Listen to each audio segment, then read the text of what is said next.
Friends, welcome to my channel instant Rachna. I hope आप लोगों को मेरा लास्ट वर्कआउट का वीडियो पसंद आया होगा। आज हम बात करेंगे एक बड़ी ही सिंपल रेसिपी की, omelette which is called Spanish omelette. मेरी फैमिली को ये बहुत पसंद है।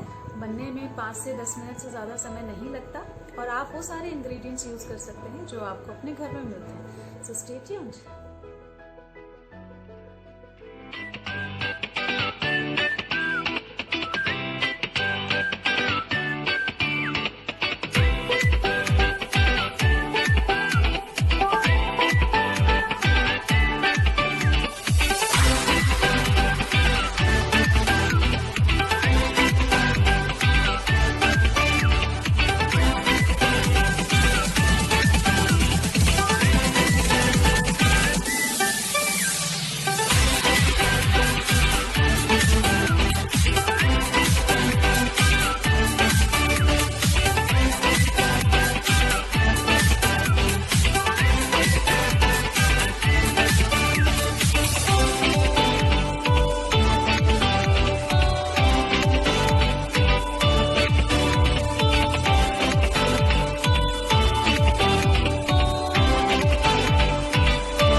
प्लीज़ इस रेसिपी को ट्राई कीजिए, बहुत मज़ेदार है, बहुत टेस्टी है और आपके फीडबैक और suggestions most welcome.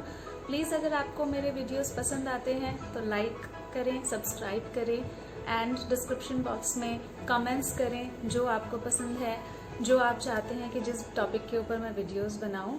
And just keep watching me. Love you. Bye.